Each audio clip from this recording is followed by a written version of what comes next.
বাদশাহ জাহাঙ্গীর সেই সময়ে তিনি এই উপমহাদেশের তিনি একজন বিশাল বড় একজন নেতা, তিনি রাজা, তিনি মোগল সম্রাট। তার দরবারে বসে আছেন এক হিন্দু মহিলা, বৃদ্ধা নারী। তার শরণাপন্ন হয়ে তার দরবারে গিয়ে বসে চোখের পানি ফেলে ফেলে কাঁদে। বাদশাহ জাহাঙ্গীর বললেন, আপনি কাঁদেন কেন, সমস্যা কি? উনি বললেন, জাহাপনা, আপনার রাজত্বের আমি একজন নাগরিক, আমার কি স্বাধীনতা নেই? কেন, কি হয়েছে মা বলুন? বলতেছে যে প্রত্যেক রাত্রিতে আমি আমার ছেলেকে বিয়ে করাইছি, নতুন বৌমা আমার ঘরে, মেয়েটা দেখতে সুন্দর, সুন্দরী বৌমা আমার। প্রায় একটা ছেলে আমার বৌমার ঘরে আসে, জোরপূর্বক ধর্ষণ করে চলে যায়, কিচ্ছু বলার সাহস পাই না।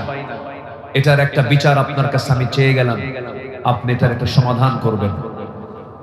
বাদশাহ জাহাঙ্গীর মাথা নিচু করলেন আর মনে মনে ভাবলেন, আমার রাজত্বে এমন দুঃসাহস এটা আমার নিজের সন্তান ছাড়া কেউ করতে পারে না।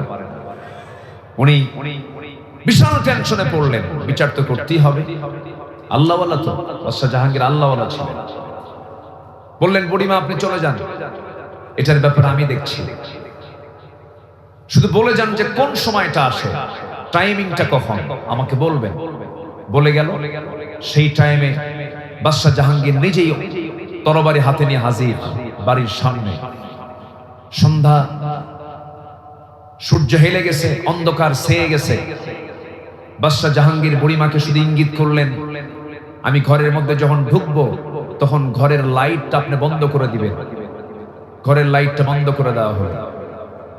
ইতিহাস বলে বাদশাহ জাহাঙ্গীর করলেন কি, ভিতরে ঢুকেই ওই জেনাকার যুবকটা কি নিজের সন্তান মনে করলেন। নিজের সন্তান মনে করে চক্ষু বন্ধ করে তরবারিটা হাতের মধ্যে কোষমুক্ত করে গর্দান বরাবর হাঁকায় দিলেন। মস্তক ছিটকে পড়ে গেল। মস্তক ছিটকে পড়ে যাওয়ার পর তিনি আস্তে করে বললেন, বুড়িমা ঘরের বাতিটা জ্বালায় দেন। ঘরের বাতি জ্বালায় দেওয়া হলো। আলো যখন জ্বলে উঠলো, মাথা চেহারার দিকে যখন তিনি নজর দিলেন, সেই অপরাধী তাকে দেখেন নিজের সন্তান নয়। বলে ফেললেন তিনি, আলহামদুলিল্লাহ, আল্লাহ শুকরিয়া আদায় করে আমার সন্তান অপরাধে জড়িত নয়। এবার বললেন, বুড়িমা আপনি আমাকে এক গ্লাস পানি দিন। এক গ্লাস পানি তিনি পান করলেন এক ঢোকে, এবং তিনি বললেন, বুড়িমা গতকালকে আপনি যে সময় আমাকে অভিযোগ আকারে আমার দরবারে গিয়েছিলেন, দিয়েছেন অভিযোগ, সেই সময় থেকে নিয়ে এই সময় পর্যন্ত এক ফোঁটা পানি আমার পেটে আমি নেই নাই। এরপরে করলেন কি, মাথার রাজমুকুটটা ওই মহিলার সামনে, বৃদ্ধার সামনে রেখে দিয়া বললেন, ও বুড়িমা, এই জামা রাজার রাজমুকুট আপনার পায়ের নিচে রেখে দিলাম।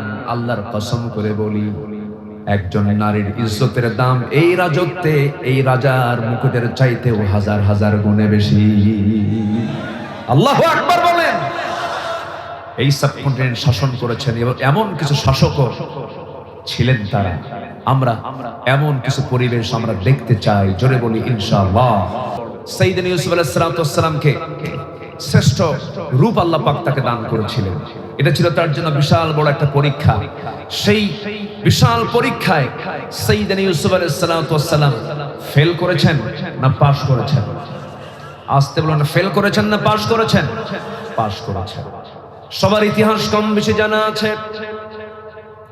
ইউসুফ আলাইহিস সালামকে ওই তৎকালীন দুনিয়ার সবচেয়ে সুন্দরী নারী যখন তাকে প্রেমের প্রস্তাব দিয়ে ফেললো, সেই সময় তিনি বলেন, ইন্নী আখাফুল্লাহ, আমি আল্লাহকে ভয় করি। এমনকি শেষ পর্যন্ত সেই ঘর থেকে নিজেকে রক্ষা করার জন্য যখন দৌড় মারা শুরু করে দিলেন, দরজাগুলো পটপট করে খুলে গেল। পিছন দিক থেকে তার কামিজ বিন্দু বরির জুব্বাটা টেনে ধরা হলো। শেষ পর্যন্ত মামলার রায় হয়ে গেল। ইউসুফ আলাইহিস সালামকে জেলখানায় ঢুকানো হলো। তিনি হাসতে হাসতে জেলখানার দিকে চলে গেলেন। নির্দোষ একটা মানুষ কারাবন্দী করা হলো। কিন্তু মানুষকে হাসি দিতে দিতে ভিতরে যখন চলে যেতে লাগলেন, তাকে প্রশ্ন করা হলো, ইউসুফ মানুষকে জেলখানায় যাওয়ার সময় হাসে নাকি? তিনি বললেন, জেলখানা আমার কাছে এই মুহূর্তে প্রিয়, কারণ জেলখানে অন্তত জুলাইখার ডিস্টার্ব থাকবে না। যেরকম সুবহানাল্লাহ। কিন্তু আল্লাহর কি কুদরত! ইউসুফ আলাইহিস সালাম একদিকে জেলখানায় ঢুকলেন, আল্লাহ তাআলা তার সম্মান মর্যাদা বাড়ায় দিয়া খাদ্য মন্ত্রীর দায়িত্ব নিয়ে সে জেলখানা থেকে বের হয়ে গেলেন। আমার বন্ধুগণ, বিশেষ করে যুবকদেরকে বলি, আজকের মাহফিলে যুবকরা আসছো, যৌবনটাকে কাজে লাগাও। আল্লাহ রাব্বুল আলামিন 7 শ্রেণীকে আরশ আজিমের ছায়ায় জায়গা দিবেন। এর মধ্যে এক শ্রেণী হলো এক প্রকার যুবক, শাবুন নাশা ফি ইবাদাতিল্লাহ, যে যুবক তার যৌবন কালটাকে ইবাদতে কাটায় দেয়, আকাম কোকামে তার জীবনটা নষ্ট করে না, নেশায় যায় না, অবৈধ সম্পর্কে যায় না, ডিভাইস আসক্ত হয় না, কোনো মাস্টারবেশনে যায় না। এরপরে মোবাইল মাধ্যম দিয়া, ডিভাইস মাধ্যম দিয়া কত গুনার কাজ আজকে চলতেছে। জুয়া খেলে, ক্যাসিনো খেলে, মোবাইল দিয়ে এমন যুবক বুঝি সাতক্ষীরাতে নাই। আসতে বলবেন না, আছে না নাই? অনেক পরিবার আগুন ধরিয়ে দেয়, অনেক পরিবার আগুন ধরে গেছে। আমার পাশে চেয়ারম্যান মহোদয় বসে আছেন, উনি আমার আলোচনায় মনে হয় একটু সন্তুষ্ট হচ্ছেন, কারণ প্রায় প্রায় ওনারই দরবার করতে হয়, ঠিক কি না? এই যে সিচুয়েশন গুলো যুবকরা নষ্ট করো না, জীবন তো একটা, সুন্দর করে সাজিয়ে নাও। নামাজ পড়তে হবে কন্টিনিউ, কয় ওয়াক্ত নামাজ? আসতে বলবেন না, কয় ওয়াক্ত নামাজ? 5 ওয়াক্ত নামাজটাকে কন্টিনিউ করবে। নাশায়া ফি ইবাদাতিল্লাহ, আল্লাহ তাআলা বলেন আমি তাকে আরশ আজিমের ছায়ায় জায়গা দেব সেদিন, যে যুবক তার যৌবনকালকে আমার ইবাদতে কাটায় দেয়। আল্লাহু আকবার বলেন। সম্মানিত ভাইয়েরা, সম্মানিত বন্ধুগণ, কিন্তু দুঃখজনক হলো সত্য, গোটা পৃথিবীর দ্বিতীয় বৃহত্তম মুসলিম জনপদ বাংলাদেশ, 18 থেকে 20 কোটি মুসলমানের বসবাস, 4.5 লক্ষ মসজিদের দেশ বাংলাদেশ, কিন্তু দুঃখজনক ফজরের সময় মুসল্লি খুঁজে পাওয়া যায় না। মসজিদ, এত মসজিদ এখন আমার দেশে, ফজরের সময় জোহর, আসর, মাগরিব, এশায় যতটুকু হয়, ফজরে তার চাইতে কম হয়। অথচ মানুষ ফজরের সময় বাড়িতে বেশি ওয়েট করে থাকে, মানে তো বাড়িতে মানুষ বেশি থাকে হলো ফজরের সময়, আসে না। আজান হয়, আসসালাতু খায়রুম মিনান নাওম, স্লোগান শোনে, কিন্তু মসজিদে হাজির হয় না। মসজিদে হাজির হয় মোট 5 জন, এর মধ্যে ইমাম একজন, মুয়াজ্জিন একজন, 2 জন তো বাদ গেলই, আর থাকলো 3 জন। এই 3 জনের সদস্য হচ্ছে 3 বুড়া মানুষ। যখন বলা হয় আপনারা বুড়া মানুষ, আপনারা মসজিদে আসছেন কেন? না আসলেও তো হতো, বাবা বুড়ি বেঁচে নাই, বুড়ি থাকলে আমরাও আসতাম। এই হলো মসজিদের দশা। আমি পাঁচপাড়ার এই গ্রামের যুবকদেরকে আমি একটা দায়িত্ব দিয়ে যাব। যুবকরা, তোমরা যদি এই সিদ্ধান্ত নিতে পারো যে পাঁচপাড়ার গ্রামের যত যুবক আছে, যত প্রাপ্তবয়স্ক মুসল্লি আছে, মুসলমান আছে, প্রত্যেকে মসজিদে হাজির করার জন্য তোমরা দাওয়াতি কাজ করবে। আমি বলে যাচ্ছি, আজকের এই মাহফিল আমি হলফ করে বলে যাচ্ছি, যেদিন আপনি দেখতে পাবেন পাঁচপাড়ার মসজিদ জোহর, আসর, মাগরিব, এশার চাইতে ফজরের মুসল্লি বেশি হয়েছে, মসজিদ ভরে গেছে, আল্লাহর কসম সেই দিন থেকে এই গ্রামে কোনো মাদক, নেশা, জেনা, ব্যভিচার সব বন্ধ হয়ে গেছে, ঠিক কি না? কিন্তু নামাজি তো নামাজি তো পড়ে না। অথচ নামাজের গুরুত্ব কত। একজন সাহাবীর কথা মনে হলো এই মুহূর্তে, সাইয়েদনা ওমর ফারুক রাদিয়াল্লাহু তাআলা আনহু। নাম শুনছেন না সবাই? কয় নাম্বার খলিফা?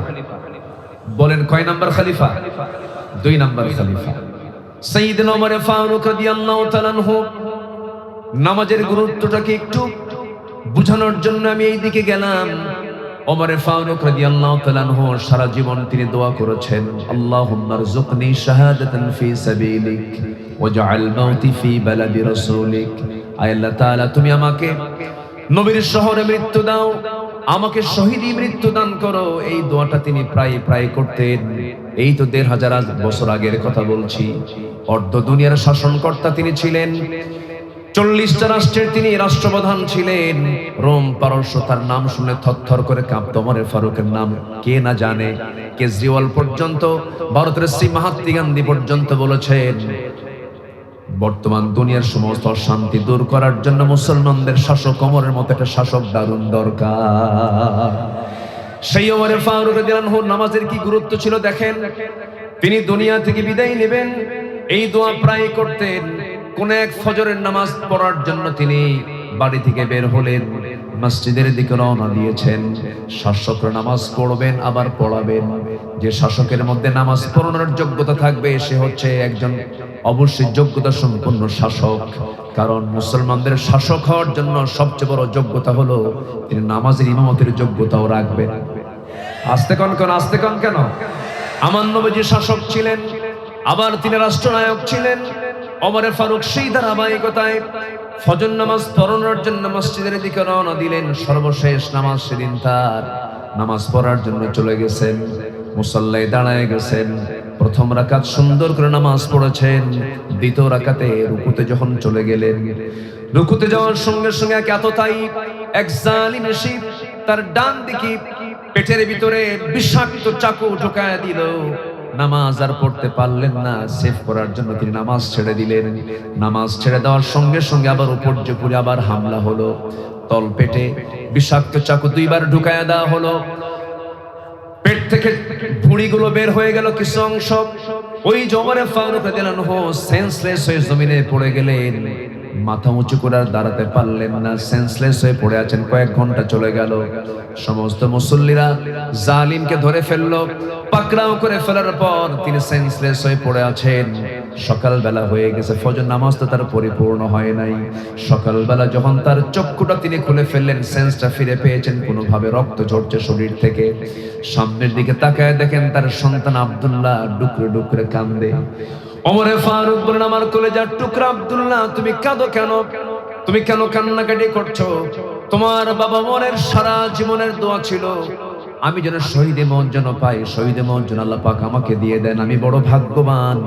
আমাকে যে আঘাত করেছে সে অন্য ধর্মের মানুষ, সে একজন অগ্নি পূজক, আবু লুলু মাজুসি, সে আমাকে আঘাত করেছে। আমি নিশ্চিত আমি শহীদ হয়ে যাব, নবীর শহরে আমার মৃত্যু হয়ে যাবে। আব্দুল্লাহ কেঁদো না, আমার জন্য পানি আনো তো। দৌড় মেরে এক গ্লাস পানি তার সামনে নিয়ে হাজির করলেন। ওমর ফারুক বলছেন, কলিজার টুকরা আব্দুল্লাহ রে, তুমি যে আমার জন্য পানিটা আনছো, এই পানি কিসের পানি আনলা? কাব্বা তৃষ্ণার জন্য মনে হয় পানি চাচ্ছেন, পানি পান করার জন্য পানি আনছি। ওমর ফারুক বলছেন, আল্লাহর কসম করে বলি আব্দুল্লাহ রে, আমার কলিজার টুকরা সন্তান, আমার কলিজায় চুল পরিমাণ কোনো তৃষ্ণা নাই, আমার পানির কোনো প্রয়োজন নাই। আমার সবচেয়ে বড় তৃষ্ণা হলো ফজর নামাজ শুরু করেছিলাম, প্রথম রাকাত পড়তে পেরেছি, দ্বিতীয় রাকাতে রক্তাক্ত হয়ে আমি অজ্ঞান হয়ে পড়েছিলাম। ফজর নামাজটা আমার কমপ্লিট হয় নাই, ওযুর পানি দাও, ওযু বানায়া ফজরটা আমার আদায় করা দরকার। আল্লাহু আকবার, আল্লাহু আকবার। নামাজের মধ্যে তাদের কি মজা ছিল, নামাজের কি গুরুত্ব তাদের মাঝে ছিল। সঙ্গে সঙ্গে ওযুর পানি দেওয়া হলো, কিতাবে এসেছে ওযু বানালেন, ওযু বানায় নামাজে দাঁড়াবেন কেমনে। বুড়িগুলো বাইরে বের হয়ে এসেছে, সন্তানকে ডাক দিয়ে বলে, সন্তান রে একটা গামছা দিয়ে দাও। গামছা দিয়ে তিনি পেট বাঁধলেন, বুড়ি সহ পেট বাঁধলেন। নামাজে দাঁড়াবেন, দাঁড়িয়ে দাঁড়িয়ে নামাজ পড়বেন, কিন্তু শরীর থেকে রক্তগুলো গড়ে গড়ে দুর্বল হয়ে গেছেন, তিনি পারলেন না দাঁড়িয়ে।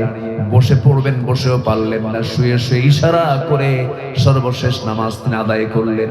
আদায় করার পরে বলছেন, কলিজার টুকরার সন্তান আব্দুল্লাহ, আমার সারা জীবনের শখ ছিল আমি নবীর পাশে ঘুমাবো। বছর দুয়েক আগে প্রথম খলিফা আমার ভাই আবু বকরকে নবীর পাশে ঘুমায় দিয়েছি। আমার বড় শখ, আমিও নবীর পাশে ঘুমাতে চাই, কিন্তু জায়গা তো আমার না, জায়গা তো আম্মা জান আয়েশা সিদ্দিকা রাদিয়াল্লাহু তাআলা আনহার। অতএব তুমি আমার পক্ষ থেকে তার দরজায় গিয়ে কড়া নেড়ে আমার প্রস্তাবটা দিয়ে আসো, যে বলো ওমর তার কাছে কবরের জায়গাটা ভিক্ষা চেয়েছে, একটু যে বলো। যে যখন তার সামনে যখন এমন আবদার করা হলো, আম্মা জান আয়েশা কাঁদতে কাঁদতে বলছেন, আহারে জগৎধন্য একজন খলিফা, অর্ধ জাহানের একজন খলিফা, ওমরের মতো মানুষ আমার কাছে একটা সামান্য জায়গার আবদার করেছে, আমি আয়েশা আমার কবরের জায়গা অংশটুকু আমি ওমর ফারুক রে দান করে দিলাম। আমার নবীর কবরের পাশে দুজন শুয়ে আছেন, এখনো ইতিহাস যাই দেখে আসেন। এই যে 6 মাস আগে গিয়েছিলাম, তাদের দুজনকে উদ্দেশ্য করে একটা আয়াত নাযিল হয়েছিল, লা তারফাউ আসওয়াতাকুম ফাওকা সাওতিন নবী, তোমরা তোমাদের আওয়াজকে নবীর আওয়াজের চাইতে বড় করো না। শায়াত খচিত শায়াতের নিচেই তারা শুয়ে আছেন। আমার নবীর কবরের সাথে সাথেই তাদেরকে দাফন করা হয়েছে। আমার বন্ধুগণ, ওমর ফারুক রাদিয়াল্লাহু তাআলা রাসূলকে খুব মহব্বত করতেন, খুব খুব ভালোবাসতেন। শুধু ওমর নয়, যত সাহাবী পৃথিবীতে এসেছেন, নবীর সঙ্গে যারা সহবত পেয়েছেন, প্রত্যেকটা সাহাবীর মর্যাদা এত বেশি যে এত সম্মান তাদেরকে আল্লাহ রাব্বুল আলামিন দিয়েছেন। এত সম্মান দেওয়ার যতগুলো কারণ আছে, আমি যতটুকু ভাঙ্গাচোরা স্টাডি করে দেখেছি, আল্লাহর কসম করে বলছি, আমার কাছে মনে হয় প্রত্যেক সাহাবীরা জীবনের চাইতে রাসূলকে সবচাইতে বেশি ভালোবেসেছেন। যেরকম সুবহানাল্লাহ। আমার ভাইরা, আমার বন্ধুগণ, রাসূলকে কি পরিমাণ ভালোবেসেছেন তারা, তাদের প্রত্যেকের জীবন থেকে যদি আপনি একটু জানতে যান, বহু ইতিহাস পেয়ে যাবেন। আমার বন্ধুগণ, আমি যে আয়াতটি তেলাওয়াত দিয়ে শুরু করেছিলাম, একটা আমল করলে পরে বান্দাকে জান্নাত দেওয়া হবে। কয়টা আমল করলে পরে বলেন? একটা আমল করলে পরে বান্দাকে জান্নাত দেওয়া হবে। সে একটা আমল হলো, সে একটা গুণ প্রত্যেক বান্দার মধ্যে থাকতে হবে, সেটা হলো মান কানা তাকিয়া। যে বান্দা মুত্তাকি হবে, যে বান্দা খোদাভীরু হবে, যে বান্দা কাউকে না ভয় করে একমাত্র কেবলমাত্র শুধুমাত্র যাকে ভয় করবে তিনি আমার, চিল্লায় বলুন কে? জোরে বলেন, তিনি আমার কে? আল্লাহকে ভয় করতে হবে। আল্লাহকে যদি ভয় করতে পারি, তাহলে আমি সেই লোভনীয়, সেই কামনীয়, সেই প্রত্যাশিত, একটা অকল্পনীয় জান্নাত আমরা পাবো। জোরে বলি ইনশাআল্লাহ। কিন্তু আমি যে আল্লাহকে ভয় করি, এটা সিমটমটা কি? আমি যে মুত্তাকি পরহেজগার, এটার কিছু সিমটম আল্লাহ পাক কোরআনের বিভিন্ন জায়গায় তুলে ধরেছেন। 12টি পয়েন্টে আমি একটু বলতে চাচ্ছি। এবং আল্লাহ তাআলা সূরা কোরআন শুরু করেছেন মুত্তাকিদের গুণ দিয়ে। যারা পারেন আমার সঙ্গে ঠোঁট মিলিয়ে একটু বলবেন। সাতক্ষীরা মানুষ তো কোরআন হাদিসের সম্পর্কে তাদের নলেজ অন্য জেলার চাইতে একটু কম না বেশি? আস্তে আস্তে কয় বলে, একটু কম না বেশি বলেন?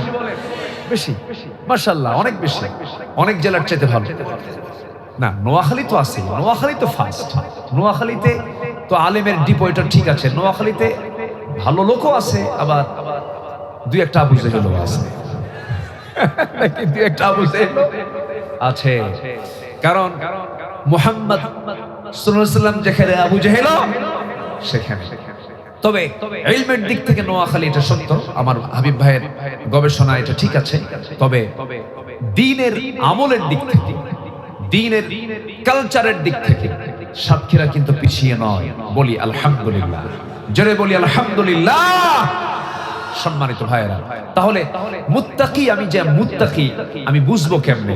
যেরকম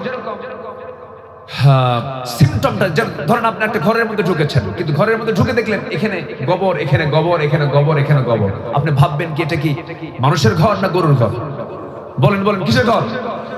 আপনি কোথাও ধোঁয়া উঠতে দেখতেছেন, ধোঁয়া যদি দেখেন তখন আপনি ভাববেন কি এর নিচে কি আছে? বলেন বলেন, কি আছে? আগুন আছে।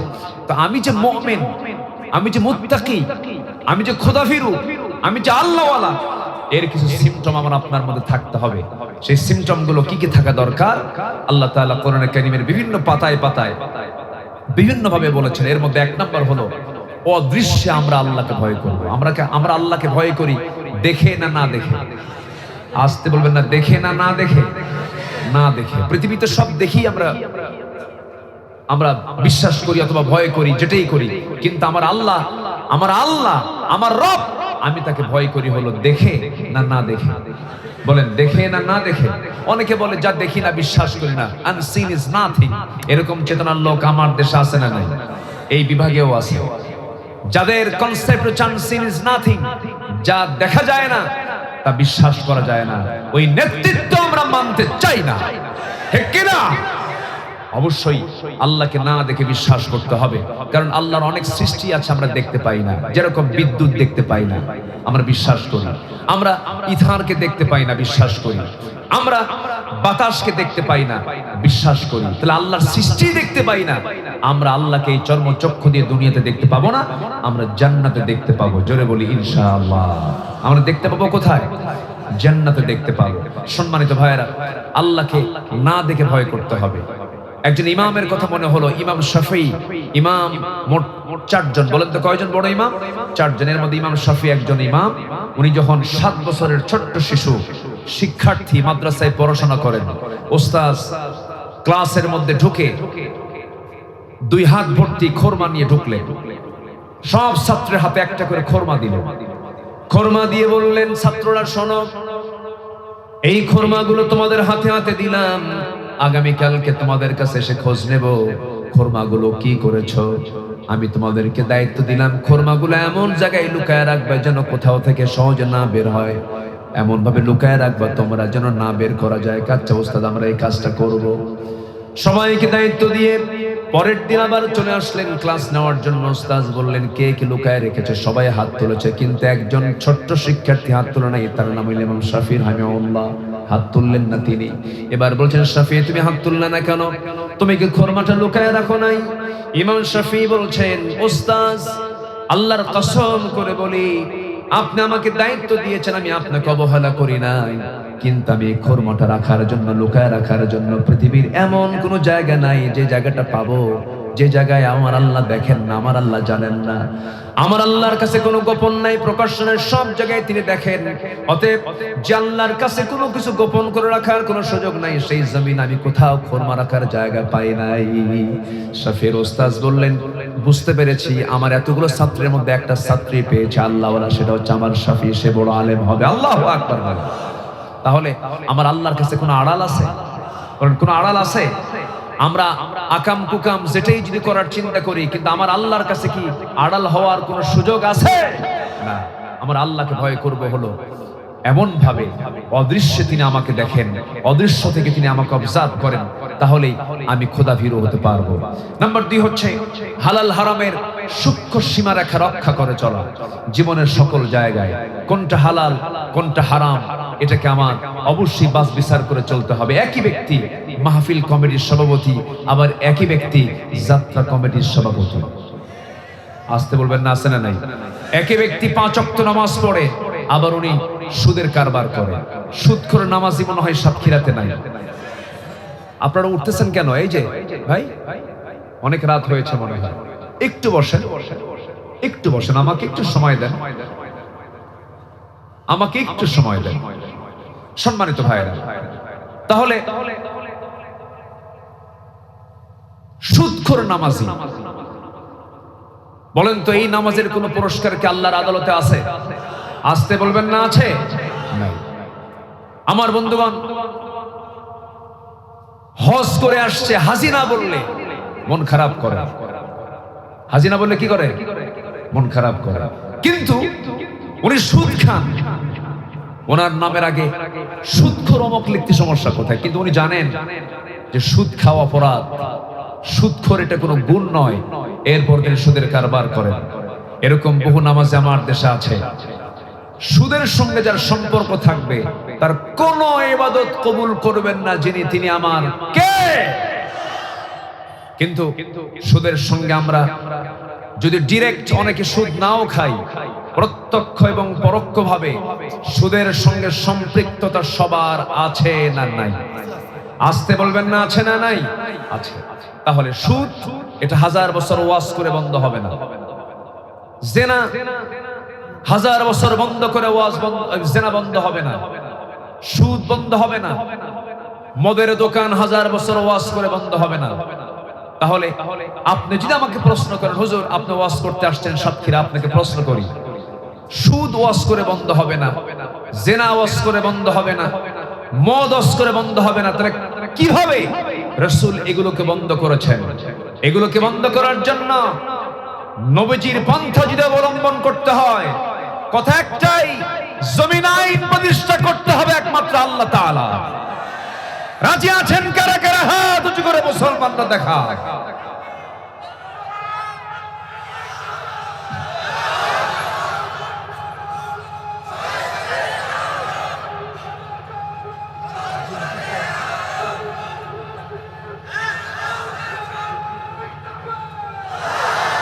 আল্লাহ কবুল করুন, জোরে বলি আমিন। আমার নবী ছিলেন 12 লক্ষ 12.5 লক্ষ বর্গ মাইলের রাষ্ট্রপ্রধান। রাসূলকে শুধু ইমাম রাসূল মানবেন, রাসূলকে শুধু সুন্নতে মানবেন, দাড়িতে মানবেন, টুপিতে মানবেন, জুব্বায় মানবেন, রাষ্ট্রনীতিতে রাসূলকে মানবেন না, আপনি উম্মত হতে পারেন না, আপনি ভণ্ড, আপনি প্রতারক। রাসূলকে মানতে হবে এক জায়গায় না সব জায়গায়? আসতে বলবেন না, এক জায়গায় না সব জায়গায়? সব জায়গায় মানতে হবে। তাহলে হালাল এবং হারামকে স্পষ্ট জেনে হারামকে বর্জন করা, হালালকে গ্রহণ করা হচ্ছে একজন পরহেজগার বান্দার, মুত্তাকি বান্দার একটা অন্যতম গুণ। আল্লাহ আমল করার তৌফিক দান করুন, জোরে বলি আমিন। নাম্বার 3 হচ্ছে জীবনের সকল জায়গায় আমরা মিথ্যার আশ্রয় নেব না সত্য। বলেন মিথ্যার আশ্রয় না সততার আশ্রয়? সততা নিয়ে চলবো, এক জায়গায় না সব জায়গায়? বলেন এক জায়গায় না সব জায়গায়? ওজন হবে সমান সমান না কম বেশি? একটা সূরা আছে সূরাতুল মুতাফফিফিন, এটা ওজনের সূরা। আল্লাহ পাক বলছেন ধ্বংস হোক তার যারা নেওয়ার সময় বেশি নেয়, দেওয়ার সময় কম দেয়। এমন ব্যবসায়ী আমার দেশে নাই বললেই চলে। আস্তে কোন কেন? আছে না নাই? আছে না নাই? আল্লাহ তাআলা একটা সূরা নাযিল করেছেন। আমার বন্ধুগণ, ওজনে কম দেওয়া যাবে না। ওজন যার সঠিক হবে আল্লাহ তাআলা তার জন্য জান্নাতটা সঠিক রেখে দিবেন। ওজন কম বেশি করা যাবে না, বনের সম্পত্তি নষ্ট করা যাবে না, হক নষ্ট করা যাবে না, এতিমের মাল মেরে খাওয়া যাবে না, বান্দার হক নষ্ট করা যাবে না। হক নষ্ট করলে পরে জান্নাতটা আপনার বাজেয়াপ্ত হয়ে যাবে। আমার বন্ধুগণ, আল্লাহ রাব্বুল আলামিন এই জন্য সুন্দর করে বলছেন ওয়া আকিমুল ওয়াজনা বিল কিসতি ওয়া লা তুখসিরুল মিজান। তোমরা তোমাদের ওজনটাকে সঠিক করো, ওজনটাকে নষ্ট করো না। বহু টুপিওয়ালা দাড়িওয়ালা আছে, শুধু টুপি দাড়ি রাখলেই যে সাল্লাওয়ালা হলো তা কিন্তু নয়। আমি আবার এটাকে আবার হেও করছি তাও নয়, এটারও প্রয়োজন আছে, কিন্তু অনেক টুপিওয়ালা দাড়িওয়ালা। আমি বহুদিন আগে, বছর 15 আগে কোন এক মাছের বাজারে গেলাম মাছ কিনতে গেছি। আমি আমাকে দেখি এক মাছ বিক্রেতা, দেখি দূর থেকে লম্বা একখান সালাম দেবে, হুজুর আপনি ভালো আছেন? সালাম দিচ্ছে আমাকে। আমি বললাম ভাই আমি তো একটু মাছ কিনতে আসছি। হুজুর আমি আপনার খুব ভক্ত, আপনার ওয়াজ শুনি। তো বললাম ঠিক আছে আলহামদুলিল্লাহ, আপনি আমাকে চিনেন, তো কিছু মাছ কিনতে হবে আমার। তো আগের এই 15 বছর আগে তো তখন আর ডিজিটাল এই মিটার ছিল না, তখন তারা ওই যে বাটখারায় মেপে দিত, দাড়ি পাল্লাই মাপতো, পাল্লাই মাপতে। তো ওই বাটখার বামে রেখে মাছ আরেক সাইডে তুলে আমাকে মাপ দিতে নিয়ে দেখি মাছের সাইডটা এত ভারী করে দিল, হেলে দিল যে মানে কোনো মাপই হলো না। তো বললাম ভাই আপনি আমাকে এত বেশি করে দিচ্ছেন কেন? বলতেছে হুজুর দোয়ার জন্য, আমি আপনাকে খুব ভালোবাসি। বললাম যে আপনি তো ঠকে যাচ্ছেন, আপনার তো লস হয়ে যাচ্ছে। কেন হুজুর? আপনি দোয়া করবেন আমার জন্য। আমি কিচ্ছু বললাম না। মাছটা নিয়ে পরে ভাবলাম যে বেচারি আমাকে এত বেশি দিল, এটা কেন বেশি দিল? দেখি আমি একটু অন্য জায়গায় গিয়ে আবার ওজন করে দেখি 250 গ্রাম নাই। কত? 250 গ্রাম নাই। কিন্তু তখন দেখি যে ওনার মাথায় টুপিও আছে, মুখে দাড়িও আছে। তো আমি 250 গ্রাম নাই যখন দেখলাম, তখন ভাবলাম যদি হেলেই যদি এই হয় আর সমান সমান তাহলে কি হতো? সম্মানিত ভাইয়েরা, তাকওয়া কিন্তু বাহ্যিক নয়। আত-তাকওয়া হা হুনা, আল্লাহর ভয়, তাকওয়া পরহেজগারিতা হা হুনা। রাসূল দেখা দিলেন এই জায়গায়, এই জায়গায়, ভিতরে ভিতরে। এটাকে ঠিক করব আমরা, জোরে বলি ইনশাআল্লাহ। মিথ্যার আশ্রয় নেব না, রাজি আছেন না ইনশাআল্লাহ? মিথ্যা কথা বলবো না। আমার বন্ধুগণ, তাহলে কি হবে? আল্লাহ রাব্বুল আলামিন বলেন ইয়া আইয়ুহাল্লাযীনা আমানু তাকুল্লাহা ওয়া কুলু কাওলান সাদীদা يصلح لكم أعمالكم ويغفر لكم ذنوبكم ومن يطع الله ورسوله فقد فاز فوزا عظيما জোরে বলুন আল্লাহু আকবার। তোমরা সত্য কথা বলো এবং তোমরা সত্য কথা যদি বলতে পারো, আমি আল্লাহ ওয়াদা করছি আমি তোমার সমস্ত ভুল ভালো আমলগুলোকে নেক আমল দিয়ে ভরপুর করে দেব এবং তোমার জীবনের সমস্ত গুনাহগুলোকে মাফ করে সম্মানজনক জান্নাত আমি তোমাকে দিয়ে দেব। আমার বন্ধুগণ, ব্যবসার ক্ষেত্রে সরল হব আমরা, কাজ কারবারে সরল হব। ইমাম বুখারীর নাম সবাই শুনেছেন। ইমাম বুখারী রাহমাতুল্লাহ আলাইহি একজন বড় হাদিস বিশারদ ছিলেন। সবচেয়ে বড় সহিহ হাদিসের গ্রন্থ হলো বুখারী শরীফ, তার নামই নামকরণ করা হয়েছে। রাশিয়ার বুখারায় তার বাড়ি ছিল, এই জন্য তার নাম বুখারী। এই ইমাম বুখারী একজন ব্যবসায়ী ছিলেন। বিশাল ব্যবসা তিনি করতেন। কোন এক রাতের আধারে একটা ব্যবসায়ী টিম এসে তার কাছে কিছু পণ্য সামগ্রী ব্যবসার কিছু মাল ছিল। বলা হলো, বুখারী এই মালটা আজকে রাতে দিলে পরে 500 দিরহাম বেশি লাভে আমি তোমার এই মালটা কিনে নেব, 500 দিরহাম বেশি লাভ দেব তোমাকে। ইমাম বুখারী বলেন, রাতের বেলা আমি আর কারবার করবো না, যাও চলে সকালবেলা আসো। সকালবেলা অন্য একটা ব্যবসায়ী টিম যখন তার সামনে এসে বলতেছে, ইমাম বুখারী এই মালটা যদি আজকে সকালবেলা দাও 1000 দিরহাম লাভ তোমাকে দেব, লাভ ধরায় দেব। ইমাম বুখারী বললেন, 1000 দিরহাম লাভ আমি তোমাকে লাভে তোমাকে বিক্রি করব না, কারণ মনে মনে নিয়ত করে ফেলেছি গত রাত্রিতেই 500 দিরহাম মূল্য আমি আমার এই মালটা ছেড়ে দেব, অতএব আমার 1000 দিরহামের প্রয়োজন নাই। সুবহানাল্লাহ বলা যাবে না? কি কথা কি বুঝতেছেন আপনারা? কথা বুঝতেছেন? জ্বালানি হুন্ডা কি লাইনে থাকে? পাম্পে থাকে? লাইনে থাকে? লাইনে থাকে? লাইনে থাকে। এটা সংকট। আমার মনে হয় একটা জরিপ আসলো, আমার কানে আসছে যে পাম্পে অন্যান্য সময় নরমালি সপ্তাহে যত লিটার লাগতো এখন তার ডাবল লাগে। মানে মানুষও কিছু সমস্যা হয়ে গেছে, মানুষের ভিতরে কিছু ছটফটানি শুরু হয়েছে, মনে হয় এটা খাবে, এরকম একটা ভাবসা। তো কৃত্রিম একটা সংকট যদি কেউ তৈরি করে ফেলে, যদি কেউ কৃত্রিম সংকট তৈরি করে ফেলে, যারা নিত্য প্রয়োজনীয় জিনিসের যারা স্টক করবে, যারা হেতেকার করবে, মজুদকরণ করবে, তাদের প্রতি লানত করেছেন স্বয়ং কে? আসতে বলবেন না কে? এটা কি সততার দৃষ্টান্ত? না, এটা সৎ ব্যবসায়ের দৃষ্টান্ত এটা নয়। সম্মানিত ভাইয়েরা, সম্মানিত বন্ধুগণ, আল্লাহ ওয়ালা জাতি যদি হয়ে যায় তখন দেখবেন যে এই ক্রাইসিস গুলো থাকবে না। বান্দার মধ্যে শর্ত হলো থাকতে হবে কার ভয়? আসতে বলবেন না কার ভয়? আল্লাহর ভয়। নাম্বার 4 হচ্ছে অন্যায়ের ব্যাপারে আপোষহীন থাকতে হবে। এটা হচ্ছে পরহেজগার বান্দার অন্যতম বৈশিষ্ট্য। নিজে অন্যায় করবে না, কাউকে অন্যায় হতে দেবে না। মান ইবনে জাদিয়া নামে একজন ব্যক্তি সাইয়েদনা ওমর ফারুকের শাসন আমলে রাষ্ট্রের সিলমহল চুরি করে সে বেশ কিছু টাকা, রাষ্ট্রের মাল কিছু সে তসরুফ করে ফেলে, ধরা পড়ে। ওমর ফারুক বললেন, ওর শাস্তি কেউ দেবে না, আমি ওর 100 দররা 100 বেত্রাঘাত করব। তো চোরদের পক্ষেও কিছু লোক থাকে। মান ইবনে জাদিয়ার পক্ষে 3 জন ব্যক্তি সুপারিশ করতে আসছে। ওমর ফারুক বললেন, এর 100 বেত্রাঘাত মারা হয়েছে না, ওই 3 জনের 100 বেত্রাঘাত সমান করে মারো। আল্লাহু আকবার বলেন। অন্যায়ের ক্ষেত্রে আপোষহীন হব আমরা, জোরে বলি ইনশাআল্লাহ। আল্লাহ রাব্বুল আলামিন বলেন, ওয়ালা তারকানু ইলাল্লাযীনা যালামু ফাতামাসসাকুমুন নার ওয়ামা লাকুম মিন দুনিল্লাহি মিন আউলিয়া সুম্মা লা তুনসারুন। জোরে বলুন আল্লাহু আকবার, আরো জোরে বলুন আল্লাহু আকবার। নাম্বার 5 হলো সর্বোচ্চ পদে থেকেও মানুষের প্রতি রহম দিল থাকা। এমপি হওয়ার আগেও যেমন, এমপি হওয়ার পরেও তেমন, চেয়ারম্যান হওয়ার আগেও যেমন, চেয়ারম্যান হওয়ার পরেও তেমন। আপনারা আবার মন খারাপ করে, মানে জাস্ট আমি বোঝানোর জন্য বলতেছি। নেতা হওয়ার আগেও যেমন, নেতা হওয়ার পরেও তেমন, তার মধ্যে কোনো পরিবর্তন আসবে না। বরঞ্চ আল্লাহওয়ালা যদি হয়, ক্ষমতা পাওয়ার আগে যতটুকু ভালো ছিল, ক্ষমতাও পাওয়ার পর তার অবস্থা আরো খারাপ হয়ে যাওয়ার কথা।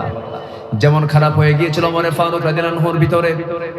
যখন তিনি খলিফা হয়েছেন, দিন দিন শুকায়া যান, অসুস্থ হয়ে পড়েন। তাকে বলা হলো, সাইয়েদনা ওমর, আপনি দিন দিন শুকায়া যাচ্ছেন কেন? তিনি চোখের পানি মুছতে মুছতে বলছেন, কাঁদতে কাঁদতে বলছেন, আহারে, তোমরা যে আমাকে দায়িত্বটা দিয়েছো, এই দায়িত্বই আমাকে স্বাস্থ্যহীন বানায় দিয়েছে। রাতে বেলা ঘুমাতে পারি না। রাতের আধারে তিনি বের হতেন প্রত্যেক রাতে জনগণকে দেখার জন্য। কোন এক রাতের আধারে তিনি এক প্রত্যন্ত অঞ্চলে চলে গেলেন। এক বৃদ্ধা নারীকে একটা কুটির ঘরে দেখতে পেলেন। তার সামনে গিয়ে দাঁড়িয়ে বলছেন, মা কেমন আছেন? ভালো নাই কেন? ওমরে ফারুক শাসনকর্তা হয়েছে, দেখতে আসে না, খলিফা তেমন ভালো না, আমি তার প্রতি নাখোশ হয়েছি। ওমরে ফারুক বললেন, নিজের পরিচয় গোপন করে বলছেন, বুড়িমা, এত দূরে কি ওমরে ফারুক আসতে পারে নাকি? অনেক দূরের পথ এটা। এবার বুড়িমা শক্ত গলায় বলতেছে, এত দূর যদি মনে হয়, খলিফা হওয়ার দরকার কি ছিল? খলিফা হওয়ার দরকার কি? খলিফা হওয়ার দরকার ছিল? উনি কেঁদে ফেললেন। উনি তো অ্যারেস্ট হয়ে গেলেন মহিলার কাছে। এবার বলছেন, মা, তাহলে আমি আপনার কাছে ক্ষমা চাচ্ছি। তার পক্ষ থেকে নিজের পরিচয় দিলেন না, নিজের পরিচয় গোপন করছেন। এবারে তিনি বলছেন ওমরে ফারুককে মাফ করার জন্য আপনি কি চান? আপনি যদি টাকা পয়সা চান আপনাকে টাকা পয়সা দেওয়া হবে। এক পর্যায়ে বুড়িমা বলতেছে, আমি আপনার বুড়িমার কাছে বলতেছেন ওমরে ফারুক আমি আপনাকে 25 দিরহাম দেব, 25 দিনার দেব, আপনি কি খুশি নাকি আমি খুশি? ইতিমধ্যে তারা সফর সঙ্গে ছিলেন সাইয়েদনা আলী। সাইয়েদনা আলীকে ডাক দিয়েছেন, আলী এইদিকে আসো। তিনি বলছেন আমিরুল মুমিনিন ওমরে ফারুক আমি আসতেছি। এই কথা হঠাৎ করে মহিলার কানে চলে গেছে। ওমরে ফারুক এই লোকটা আমি কার সঙ্গে কথা বলি? থরথর করে কাঁপে। আর মহিলা বলে, হুজুর আমিরুল মুমিনিন আমার ভুল হয়ে গেছে, আপনি আমাকে মাফ করে দেন। ওমরে ফারুক বলছেন, বুড়িমা আপনি আমাকে চিনতে পেরেছেন ভালো কথা, কিন্তু মাফ আপনি চান কেন? মাফ আমি আপনার কাছে চাই, আপনি আমাকে মাফ করে দেন। আমি আপনাকে 25 দিরহাম দিয়ে দিলাম, আপনি আমাকে লিখে দেন। ইতিহাস রাখেন নিজের জামা ছিঁড়ে ফেললেন, সেই জামার কাপড়ে লিখে নিলেন 25 দিরহামের বিনিময়ে সমস্ত অভিযোগ আমি সব উজ্জ্ব করে নিলাম। সেই চিঠিখানা নিয়ে বাড়িতে এসে বললেন সন্তানদেরকে, শোনো, যেদিন ওমর দুনিয়া থেকে বিদায় নিয়ে নেবে, যেদিন ওমর কবরের বাসিন্দা হয়ে যাবে, সেই দিন আমার কাফনের কবরের সাথে এই চিঠিটা তোমরা দিয়ে দিবা। এই চিঠিখানা নিয়ে আমি আল্লাহর আদালতের সামনে দাঁড়িয়ে বলবো, আল্লাহ এই যে চিঠিখানা দেখো, তোমার বান্দাদের প্রতি কোনো জুলুম করে নাই, বরং আমার পক্ষে এই চিঠিখানা তারা লিখে আমাকে দিয়েছে। আল্লাহ যেন সেই কঠিন মুসিবতের দিন, বিচারের দিন যেন আল্লাহ পাক আমাকে মাফ করে দেন। জোরে বলেন সুবহানাল্লাহ। আমার বন্ধুগণ, প্রথম খলিফা আবু বকর সিদ্দিক রাদিয়াল্লাহু আনহু যখন খলিফাতুল মুসলিমিন হলেন, এক বুড়ি মহিলা বারবার কান্নাকাটি করে। মানে ওই বুড়ির বাড়ি আর ওমর আবু বকরের বাড়ির পাশাপাশি। ওই মহিলার কেউ ছিল না, স্বামী নাই, ছেলে নাই, মেয়ে নাই, বৃদ্ধ মানুষ, চোখ দিয়েও দেখে না, তার খেদমতটা করবে কে? প্রতিবেশী হওয়ার কারণে প্রত্যেক রাত্রে আবু বকর সিদ্দিক রাদিয়াল্লাহু আনহু তার খেদমত করে আসতেন। তার কাপড় চোপড় ধুয়ে দেওয়া, তার রান্না বান্না করে দেওয়া এবং তার খাবার টাবার ধুয়ে দেওয়ার সমস্ত দায়িত্ব তিনি পালন করতেন। কিন্তু খলিফা যখন হলেন, ওই মহিলার কানে যখন চলে গেছে, কান্নাকাটি করছেন মহিলা। কিন্তু সন্ধ্যাবেলায় হাজির আবু বকর বলছেন, ও বৃদ্ধা নারী আপনি কান্দেন কেন? আবু বকর খলিফা হওয়ার আগে যে খেদমত করেছে, খলিফা হওয়ার পর আপনার সেই খেদমত করে যাবে। কোনো টেনশন করার দরকার নাই আপনার। ইতিহাস লেখে একটানা 2 বছর তিনি খেলাফতের দায়িত্ব পালন করেছেন, প্রতিবেশীর হক আদায় করেছেন। এবার তিনি মারা গেলেন। এখন ওই মহিলা বেঁচে আছেন, কিন্তু তার খেদমতটা করবে কে? মহিলা জানে না। প্রথম খলিফা ইন্তেকাল করেছেন, দ্বিতীয় খলিফার খেলাফত প্রতিষ্ঠা হয়ে গেছে। ওমরে ফারুক জানলেন ওই মহিলাকে দেখার মতো কেউ নাই। তিনিও করলেন কি, সন্ধ্যার সময় আবু বকরের মতো তিনিও খেদমত করার জন্য ওই মহিলার ঘরের মধ্যে ঢুকলেন। ঘরের মধ্যে ঢুকে তার খেদমত করে আসলেন। কিন্তু মহিলা জানেন না আবু বকর মারা গেছেন, খাদেম চেঞ্জ হয়ে গেছে, খলিফা চেঞ্জ হয়ে গেছে। ঘরের মধ্যে ঢুকি সমস্ত কাপড় চোপড় গুলো ধুয়ে দেওয়া, খাবার রান্না বান্না গুলো করে দেওয়া, ফলমূল গুলো ধুয়ে দিয়ে ওমর ফারুক ঘর থেকে বের হয়ে আসলেন। সামনে খাবার নিয়ে যখন বুড়িমা বসেছেন, একটা খেজুরে যখন মুখে নিয়েছেন, খেজুরের মুখে নেওয়ার সঙ্গে সঙ্গে দাঁতের নিচে খেজুরের বিচি পড়ে গেছে। তখন তিনি বলে ফেললেন, ইন্না লিল্লাহ, আমার বিশ্বাস আমার আসল খাদেম আবু বকর দুনিয়াতে নেই, সেই দুনিয়া থেকে বিদায় নিয়েছে। কারণ আমার আবু বকর যখন খেজুরটাও যখন আমার সামনে ধুয়ে দিত, শুধু খেজুর ধুয়ে দিত না, আমি বুড়া মানুষ, আমার খেতে যেন কষ্ট না হয়, খেজুরের বিচি পর্যন্ত সে সরাইয়া দিয়ে আমার শুধু খেজুরগুলো আমার হাতে আমার সামনে দিয়ে দিত। জোরে বলেন সুবহানাল্লাহ। আমার বন্ধুগণ, তাহলে মুত্তাকি বান্দার বৈশিষ্ট্য হবে সর্বোচ্চ পদে থেকেও যা, না থেকেও তাই। তার যে খেদমত, তার যে উদারতা, তার যে আচরণ, তার যে স্বভাব একই রকম থেকে যাবে। আমার বন্ধুগণ, এরপরে নাম্বার 6 হলো অন্যের সম্পদ এবং হক লঙ্ঘন থেকে ওই বান্দা নিজেকে পরহেজ রাখবে। জান্নাতি বান্দার বৈশিষ্ট্য হবে এটা। কারণ আল্লাহ রাব্বুল আলামিন সুন্দর করে বলছেন, ইন্নাল্লাহা ইয়া'মুরুকুম আন তু'আদ্দুল আমানাতি ইলা আহলিহা وَإِذَا حَكَمْتُمْ بَيْنَ النَّاسِ أَن تَحْكُمُوا بِالْعَدْلِ إِنَّ اللَّهَ نِعِمَّا يَعِظُكُم بِهِ। জোরে বলুন আল্লাহু আকবার। আল্লাহর এক জায়গায় বলছেন, ওয়ালা তাকুলু আমওয়ালাকুম বাইনাকুম বিল বাতিল ওয়া তুদলু বিহা ইলাল হুক্কামি লিতাহকুলু ফারীকাম মিন আমওয়ালিন নাসি বিল ইসমি ওয়া আনতুম তা'লামুন। জোরে বলুন আল্লাহু আকবার। অন্যের সম্পদকে নিজের সম্পদ বানানো যাবে না। পুকুর দখল করা নেতা আছে না? আস্তে কয় আছে না নাই? অন্যের জমি দখল করা, বদমাইশ আছে না নাই? এগুলো আল্লাহওয়ালা বান্দার বৈশিষ্ট্য হতে পারে না, এগুলো করা যাবে না। আপনি যা করবেন এগুলো হক নষ্ট হয়ে যাবে, জাহান্নামে আল্লাহ পাক উপর করে একদম উল্টা করে জাহান্নামের মধ্যে ফেলে দিবেন। তিনি কে? তিনি কে? তিনি কে? আল্লাহ তাআলা। নাম্বার 7 হচ্ছে জীবনের সকল জায়গায় আল্লাহর পরে সবচেয়ে বেশি মহব্বত করতে হবে একজন মানুষকে, তিনি হচ্ছেন মুহাম্মদ সাল্লাল্লাহু আলাইহি ওয়াসাল্লাম। আমার নবীর জীবদ্দশায় একজন ব্যক্তি নিজেকে নবী দাবি করেছিল, মুসাইলামতুল কাজ্জাব। তার নাম কি? মুসাইলামতুল কাজ্জাব। সে নবীকে নবী দাবি করেছিল। তো একজন সাহাবীকে মুসাইলামতুল কাজ্জাব করলো কি, ধরে নিয়ে চলে গেল তার দরবারে। হাবিব বিন যায়েদ নামে সেই সাহাবীকে ধরে বলল, আমি নবী, তুমি আমাকে নবী হিসেবে গ্রহণ করো। হাবিব বিন যায়েদ বললেন, আমি ফাঁসির মঞ্চে যেতে রাজি, আমি আমার রাসূল ছাড়া অন্য কোন রাসূলকে রাসূল মানতে রাজি নই। শেষ পর্যন্ত ইতিহাস লেখে তার ডান হাত, বাম হাত, ডান পা, বাম পা একটা একটা করে কাটা হয়। আর উনি বলেন, তোমরা আমাকে আঘাত করছো আর ভাবতেছো আমার ঈমানকে ছিনতাই করে নিবা। আমার আল্লাহ তাআলা আমার চোখের সামনে 8টা জান্নাতের দরজা দেখায় দিয়েছে। দুনিয়া থেকে বিদায় নিয়েছেন, নবীর মুহাব্বত থেকে, নবীর আনুগত্য থেকে এক চুল পরিমাণ নড়েন নাই। আমরা সামান্য কিছু পেলে আমরা ঈমান বিক্রি করে ফেলি। আল্লাহ আমাদের ঈমানকে মজবুত করে দেন, জোরে বলি আল্লাহুম্মা আমিন। সর্বশেষ, আমি লম্বা করতে চাচ্ছি না কারণ রাত অনেক গভীর হয়েছে, তো একটু 10টায় উঠতে পারলে ভালো হতো। আলোচনা একটা যৌবন কাল থাকে, মানুষের একটা যৌবন কাল থাকে না? মানুষের যৌবন কাল হলো 25 থেকে 40 বছর। তো মাহফিলের মূল যৌবন কাল হলো 9টা থেকে 11টা, এটা হচ্ছে যৌবন কাল। এরপরে এটা হচ্ছে বুড়া কাল। এটা কি কাল বলে? বুড়া কাল। নাম্বার 8 হচ্ছে দিনের পথে জিহাদ। এটা মুত্তাকির জীবনের একটা গুরুত্বপূর্ণ কাজ, তাকওয়ার একটা অপরিহার্য দাবি। ওয়াজাহিদু ফিল্লাহি হাক্কা জিহাদি হুয়া জাতাবাকুম ওয়া মা জাআলা আলাইকুম ফিদ-দীন মিন হারাজ মিল্লাতা আবিকুম ইব্রাহিম। আমরা মাদক মুক্ত, নেশা মুক্ত, এরপর জিনা মুক্ত, এমন একটা সুন্দর সমাজ, একটা নিরিবিলি নিশ্চয়তা পাওয়া যায় এমন একটা সমাজ আমরা দেখতে চাই না ইনশাআল্লাহ? আল্লাহ কবুল করুন, জোরে বলি আমিন।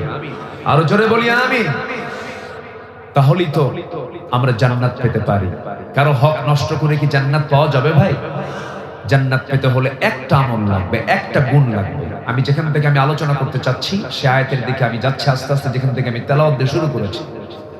আল্লাহ রাব্বুল আলামিন সুন্দর করে বলেন, جنات عدن التي وعد الرحمن عباده بالغيب إنه كان وعده مأتيا لا يسمعون فيها لغوا إلا سلاما ولهم رزقهم فيها بكرة وعشيا تلك الجنة التي نورث من عبادنا من كان تقيا جربنا الله أكبر আল্লাহ রাব্বুল আলামিন বলেন, আমি তো বান্দাগুলোকে এমন জান্নাত দেব যে জান্নাতের মধ্যে কোনো অনর্থক কথা বান্দার কানে যাবে না, আজে বাজে কোনো কথা শুনবে না, অনর্থক কোনো আওয়াজ তার কানে যাবে না,